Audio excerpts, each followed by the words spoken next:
wiixata wadda jure kibxata maaliyoo nuun jedhanii kaffeete deeggari kaffeete dhiisi tun jaalattus jibbitus kana lagaa akka ta'e eenyumaafuu ifa ta'uu qabaa jechuun kana kan beeku dhaloota of ta'ee waan ofii barbaadee argaa dhageettii oromtichaa qabutu waa kana beeka malee citeen qalamaan nan du'a siin jedha malee wadda jure kibxata maaliyoo jedhu kanatti amanaa fudhatee jira liimooriin isaa saayikoloojii isaa kanaan dhuunfatamee jira jechuudha.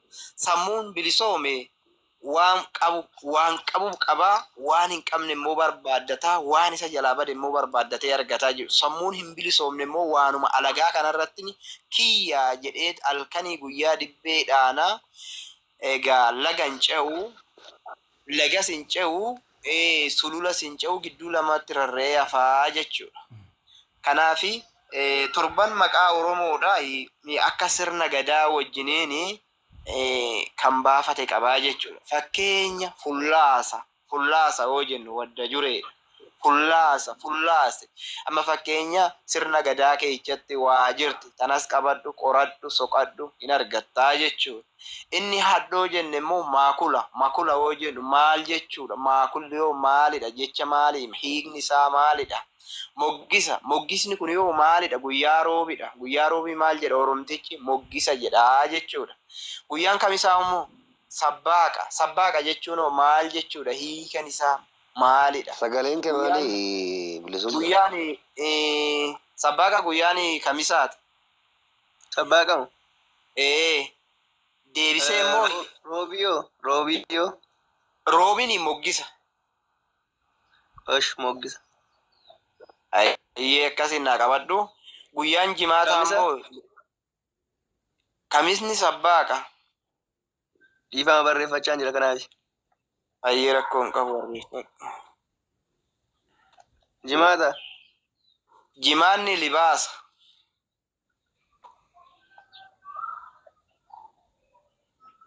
Facaasaa fi dafnoo fa'aa. Afachittuma deemaa jirra.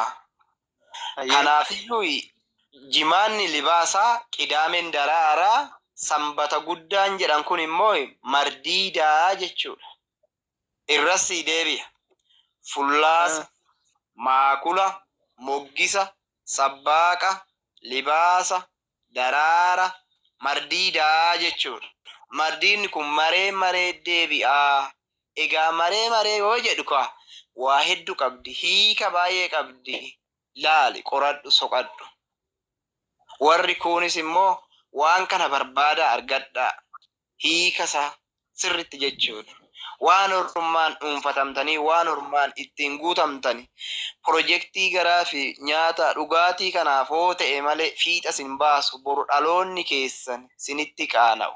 Abbaa koo kana naa himimee waa'ee Oromtichaa kana irraa naa dubbadhu yoo siin jedhe boru waan itti deebistu hin qabdu yoo ta'e boru hin salphatta dhalli keessi abaara. Maaliif jennaan abbaatu ilmoo qajeelcha. Of galtiin ilmoodhaa haadhaaf abbaarraa waan ta'eef nuti immoo dhaloonni arra baranne ofiin jennu kun argaa dhageettii Oromoo hin qabnu yoo ta'e waan Oromoof taatu Oromiyaaf taatu dirree ishiif taatu kana hin beeknu yoo ta'e of beeknu yoo ta'e waan alagaa jala fiigna yoo ta'e yoomiyyuu nu of argachuu hin dandeenyu. Namni of argate, namni yaada isaa mo'ate, namni of ta'e nuuf ta'a, biyyaaf ta'a. Osoo ofiif hin ta'in nuuf hin ta'uu jechuudha. Kanaaf ayyaanota 27 Oromtichi qabu immoo booddee isaa kan waliin caqasnu laala. Waliin laallu qabna. Gaafa immoo siifan immoo mana bante gaafa sanbataati guyyaa yeroo hundumaa achirraan kan waliin community wal goonu yookiin immoo argaa dhageettii Oromoo kan wal barsiisnu gaafa kamisaa fi guyyaa sanbataati. Maqabaasa torban Oromoo kana hiika isaanii fakkeenya fullaasa oole fulla'i makuloo makamne moggisa wal moggaafanne sabbaaqa yoo jennu sabaaf maaltu dhufe haqa jimaannoo libaasa meeta nafaa kenni daraara libaasa wonnoo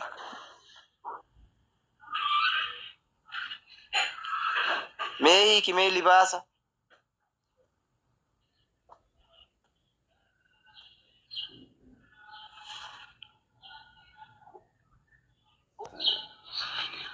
libaasa siifini kudaraara hoo jenne waa walii walitti fidanne kana hoo firii arganne mardii damarree marreetti deebine kanalleen booddee hiika isaanii sirritti bal'inaan isinii himaa jechuudha.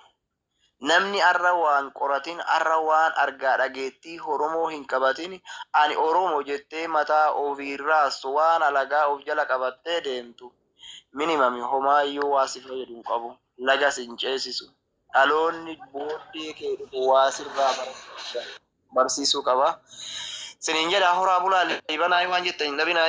Egaa warroonni hangafoonni koo egaa naa olii hin jiraa. Takkeen illee hin jiraani waan baay'ee nuun jechuu danda'an waan ta'eef yaada qalbii irraa nu hambisaa'ee yoo immoo guyyoota torbanii kana lakkii kanaa miti kan jedhanis yoo jiraate immoo waliin qorannaa waliin soqannee barbaannee finnaa siniin jedhaa horaa bulaa liibanaayii siniin jedhaa yaada qalbii irraa nu hambisa. Gaafis yaada soo qabaattan immoo amma beekunirraa amma dhageenyirraa hamma argaa dhageettii beeknurraa sinii himna sinii deebisnee yaada. Galatooma. Ayyee duraan dursee warri dhuftan baga nagaa dhuftanii bilisummaa baay'ee galatoomi. Asumaan itti fufee waa tokko siin jechuu barbaada. Maal innis jechuun nama ati jette kun kitaaba irraa argatte moo maanguddoo irraa argatte moo maal irraa dhufuu danda'e jechuun jechi kun naaf haaraa waan ta'eefan si gaafadhe. Maanguddoo irraa immoo kan si dhufe wayin akkuma nutamma asumne dhalootatti dabarsina jennee haasaa jirru kan borollee dhaloota biraatiif akka ta'u kitaaba irratti maxxanfamee jira moo wayin immoo maanguddoo irraa immoo kan baratame akkamitti dhufuu danda'e wayin immoo akkuma amma dubbachaa jirru kana wal barsiisuudhaaf nama biraatirraa kan dhufedha moo dhalootatti dabarsina kan jedhamne akkuma amma haasaa jirru kan akkasitti dhufee si bira ga'e moo kitaaba irraa dhufee siin jedhaa oonan dogoggore ijaaf qalbiirra naambisu ifa naafaa ta'uu fani dhiifame ishee. Ayyee waan sirrii bareedduu taatu gaafatte egaa Makbaas torban Oromoo kana nutu wallaale malee nutu waan keenya wallaale kan Oromaa jala fiige malee Oromtichi durumaayyuu isa kanaan waliin ture. Kun immoo sirna gadaa keessa jira. Kitaabolee garaagaraa irras maxxanfamee jira. Irra caalaa immoo Dr. Gammachuu yeroo baay'ee irra deebi'ee waan kana sirriitti ibsaa ture jechuudha. Yoo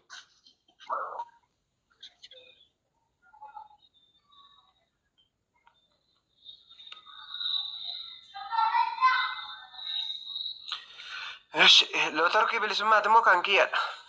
Nagaama. Lakki kan bilisummaati. Yee. Lootorkii isaa amma isa deebisutti. Ayyee yooyyaa harka fuune dhaloota qaroo ta'a isiniin jechuun barbaada. Argitee bishina jechuun isa kanadha. Egaa akkuma bilisummaan achirraa kaasetti waatu ture. Waan kun maali? Waan sadii gaafa sirni kun Oromootti dhufee argitee kitaabatti jijjiirree haa keenyu jedhamee yaaliin kitaabatti barraahuu gaafa ta'ee qaalluun hin orke akka hin barreeffamne. Lakki yoo barreeffame seenaa keenya hin hatu akkaataa amma dhufe kanaanii seenaan keenya akka hin hatamnee fi waa sadii haa goonuu jedhan. Waa sadii kun tokko daa'imman sammuu ijoollee keessa olaa keewwannuu jedhan. Lama sammuu nadheenii keessa olaa keewwannuu jedhan. Sadii sammuu dikee jechuun dikeenii jaarsa bulee jechuudha. Warra kana keessa olaa keewwannuu jedhan. Argitee akkuma jarri qaalluun kun jedhani bara sana keessa baroonni baraan darbanii dhaloonni har'a dhaloota akkasii dhaloota qaroo dhaloota of baree of beekee wal beeke uume jechuudha. Dhaloota of beekee wal beeke akka keenya kana uumamanii jechuudha. Kana keessatti namni seenaa isaa hin beekne bishaan gabatee irraati gara argetti jallataa jedhe. Barumsa ammayyaa jedhamu kana dursee Oromoon qaroodha. Gaafuma dhalatee qaroomina faana dhalatee kan jedhamee dubbatamu irra deddeebiidhaanii isa kanadha. Keessumaa gara Booranaa kanatti gaafa sirni kun dhufu gara Booranaa kanatti dhaqan irratti dabalata siif jabeessa. Boorana dhaqaniitti doofummaa balleessuu dhufnee jedhani kaabineef kaadireen. Jennaan doofummaa sinirraa balleessuu dhufnee jedhan. Boorana dhaqaniiti doofummaa booranarraa barreessuu dhaqu kaabineef kaadireetu. Kottaa rakkoo hin qabu jedhan Oromoon nama simata. Egaa isin warra doofummaa balleessuudha yoo ta'e nama sammuu dhukkubsatu dhukkuba sammuu qabu wayitu ture. Nama dhukkubsate argitee sammuun sirrii yaaduu hin dandeenyetu jiramee uumamaan warra kana jira. Mucaan tokko zaggamtanyaa warra jedhan kanaa jechuudha. Warra amma mana barumsaa yookaan immoo wanti bananiitiin argitee safuudha. Akka Oromootti safuudha. Safuu jedha wantoota akkasii gaafa arge nama qaama hir'uu namoota akkasii gaafa argin safeeffata Oromoon. Argitee warra kana gaafa nama sanatu ture. Namni suni gubbaa kana jira. Isa sinii waamnee doofummaa yoo nama sanarraa balleessitani isaa booda nurraa balleessitu jedhaniiti deebii warra kaadireef kaabinee kanaaf laatanii warra Booranaa jechuudha. Kanaafi dhaloonni har'aa kunoo dandeettii akka kanaa ni qabaa. Argitee waan itti fe'ani kan baatu harreedha. Namni nama ta'ee gaafa dhalatee beekumsa isa ga'u faana dhalate namni kamiyyuu natu sii beeka sammuu kootiin hojjedhu sammuu kan isaa ofirratti gatee aninni sammuu isaatti hin hojjenne. Ati sammuu namaatiin dhimma ittiin baatu sammuun beekumsi si ga'u waaqayyo gaafa uumamtee samiifini dacheen kun gaafa uumamte gaafa ati nama taatee dachee kanatti dhufte sammuu kee faana uumamte sammuu namaa jala akka ati hiriirtu Oromoon hin gorsu. Oromoon akka ammaattis of ta'i siin jedha malee na ta'ii siin hin jedhu. Egaa kun safuudha akka Oromootti. Safuu safeeffannaa kan jedhu safuun kan waaqaaf lafaati. Seerri immoo kan namni tumatee ittiin wal jala hiriiree yaasee galfatee waamee ergatudha. Isa kanaaf rakkoon irra Oromoo mudate daandii irraa maquu dhalasaa akka itti guddifatu dhabuu guddis badeetti jedha dhaloota akkasii amma argitee warra amma argitee of dhabee sirnatti galii galee jiraachuu dadhabee argitee jireenya namaaf tajaajila ta'ee galii galtuu jedha Oromoon. Kaleessum dhaloonni har'aa kana hubateeti beekaa. Ani Oromoodha kan jedhu kuni mi argitee Oromummaan dhiiga kan jedhu kuni miimoorii fe'amtedha. Miimooriin fe'amte sun sammuusaa keessaa yoo ati fuutee hin jiru an bira wanti biraa dugda duubatti waan itti fufee of hin beeku of hin bara. Dhaloota akkasii faana argitee saayikoloojikaaliin biyya kana keessa jiru nutu Itoophiyaa beeka malee Itoophiyaan Oromoo hin beektu. Dhuguma dhugaa isinitti mammas irra deebi'ee isiniin jedha. Nutu Itoophiyaa beeka malee Itoophiyaan Oromoo hin beektu. Oromoo beekuu jechuun saayikoloojikaaliin Oromoo hin qabu. Jiruuf jireenya Oromoon itti gaggeeffatu addunyaa kana keessarraa saboota adda ta'an saboota uumaa sodaatan uumama faana walii galan saboota akkasii keessaa baaneeti of dhabnee siniin jedha. Na of kolshaa ijaaf qalbiirraa na hambisaa siniin jechuun barbaada. Akkaataa itti dhuftantu baay'ee bareedaadha. Ammallee dhaloota qaroo ta'a addaaf addunyaa argadha. Gurmuu kanniisaa ta'a waliin ta'a gurmeessaa kan siniin jedha. Ayyee waraabulaa dagaagaa deebanaa sinillee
Oromoon ammarra duratti irra dhageetti qabayyu dhugaan dubbadhaa jechuudha.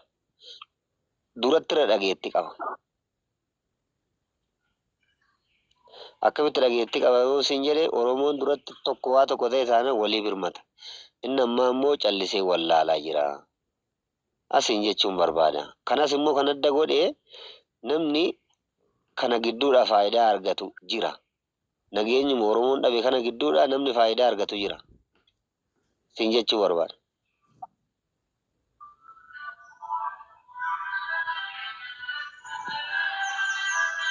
Nayyee fixee guutaa.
seenaadha. Kaleessi seenaadha. Har'a jireenyadha. Borummoo akeekan. Dhaloonni har'aa kuni kaleessa seenaarraa maal barate? Har'a jireenyatti maal jiraate? Boru dhalootaaf maal akeeke jedhee of gaafachuu danda'u qabaata. Addunyaa kana jijjiiruudhaaf argiteessitu jira. Namni qabeenya gurguddaa sadii fidee dhufe dachee kanatti gaafa dhufe namni harka duwwaa dhalatee harka duwwaa godaanaa kan jedhamu sobadha. Kun kijibadhaa jechuudha. Uf absibsuudha. Namni qabeenya gurguddaa sadii dachee kanatti fidee dhufe gaafa dhalate tokko mataa isaa. Mataa isaa gaafa dhalatee mataa isaa fidee dhufee mataa isaa kanatti dhimma bahee addunyaa kana hunda jijjiiruu ni danda'a. Lama yeroo. Yeroodha wanta hundi jiruun jireenya yeroodha waan ta'eef yeroo isaatti dhimma bahee addunyaa kanarra wanta jiran hundumayyuu gochuu ni danda'a. Sadi uummata keessatti dhalate. Ilmi nuuf dhalate, intalli nuuf dhalatte jedhee argitee ilil jedhee simannaa si godhee turii sirraa dhiqee nama akkati taatu si godhe waan nyaatamu hunda qabeenya dachee kanarratti mul'atu hundumaa siif qoodee jechuudha. Hanga ati jiraattu argitee hanga gaafa guyyaa awwaalcha keetti hawaasni ati keessatti dhalatte kun argitee sii booya hanga bakka awwaalcha keetti si biraan si faana jiraata hawaasni kun. Kanaaf warra kana sadan jechuudha. Warra kana sadan gaafa dhaabattee of ilaaltee of argitee of jijjiiruu miti ati addunyaa kana jijjiiruudhaaf dandeettii guddaa qabda. Garuu dandeettii mul'ata si keessa jiru kana mul'isuudhaaf ka'i ammaa ka'iti. Kana Oromoonis daandiirraa maxxanuu kana. Kanadha na of kolshaa ijaaf qalbiirraa naan bisaan siniin jedhe. Ayyee galatoomadha. Yaada bal'aa nu kaastanii. Isinillee galatoomadha nama waan gaarii dhalootaaf dabarsinu nu haa taasisu Waaqayyo. Isinillee waan gaarii nu kaastanii. Hundi keechanuu galatoomadha. Bilisummaa atillee baay'ee galatoomii. Oli waan itti dabaltoo qabaatte hin gaafii qabaatte nu kaasuu hin dandeessu.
galatoomiyatillee olii qa'ii hundi keessanuu galatoomaadha. Gizee biraatiif bal'inaa walitti deebi'uu dandeenya. Horaa bulaa daa'ibanaa dagaagalaa. Siniin jedha bilisummaa oo dubbachuu barbaadde dubbadhu. Hayyee Nagaamote. inna gaama. Takkeenis nu jiraadhu, holiiqanis nu jiraadhaa. Horaa bulaa liibanaa ayyaanni Oromoo Oromtichaa siffaana haa ta'u. Lafa sin yaaddanii fi lafa sin barbaaddanii waan hawwitanii fi dhalootaaf kana galaa keenya jettanii inni sinaa gargaaru nu jiraadhaa. Nama dhaloota isaaniitiif akkatti waa barsiisee, waa qabsiisee, waa dhaalchisee, seenaa seenamni bara baraan nama yaadatu walumaan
nuun jettee jirta.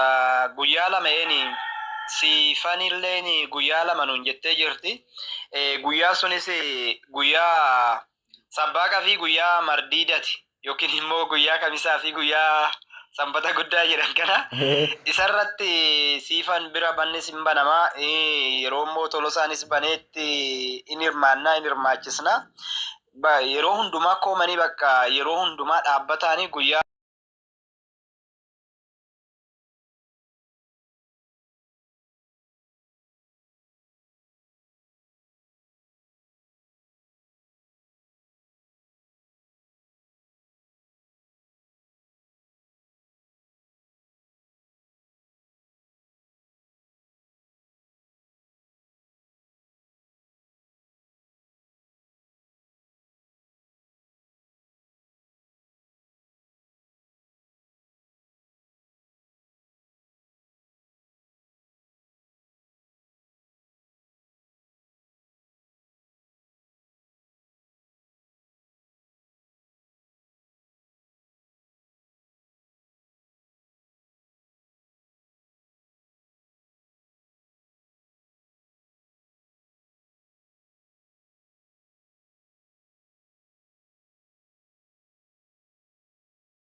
isiniin jedhaa horaa bulaa deemana dagaagaa Wado dogoggorree sijaaf qalbii irraa nu hambisaa dogoggora keenyas akkuma waan gaarii walirraa barachuudhaaf waan gaariidha jettanii nuuf fiddanii nu barsiisuudhaaf waan hojjettan nullee yoo dogoggorre keenya kana bakka kaatti dogoggorre jennee wal deebisuun immoo dirqama keenya isiniin jedhaa galatooma boomballeechee jaaf qalbii irraa nu hambisaa.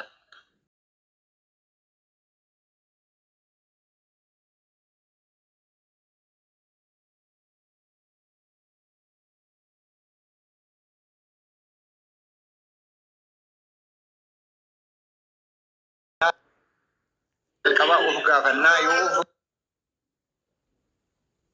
waan keenya adda baafannaadha wanti biraa hin jiru akkuma argitee gaafa namni ektiraa kun argitee waa'ee sirna gadaan barreessa dheetiin ofii laggasee asumaroo boorana deemeeti maali jennaani waa'ee sirna gadaa barreessuun barbaadee dheetii warra booranaa kana gaafate akkana jedhani maali haguun uree jennaani natti himaa jedha gadaanii namatti himamu gadaan jiruudha gadaan jireenyadha gadaan itti jiraatu keessa jiraatu malee waan sitti himnu hin qabnu jedhani waggaa afur waan sana keessa jiraateeti waggaa afur immoo isa keessa jiraate taa'eeti barreesse laggasaa asumaroo jechuudha argitee kanaafi nu yoo dhaloonni irraa kun argitee of ta'i gaafa jennu of keessa of barbaadeedha of keessatti gaafa of argite immoo wal argitaa gaafa wal argite immoo waan si jalaa bade san argite wanti nuyi amma dubbannu kun argaa dhageettii jedha Oromoon jiruuf jireenya jedha amma waan nuyi dubbachaa jirru kun waan itti jiraatanidha Oromoof saansii waan argamutti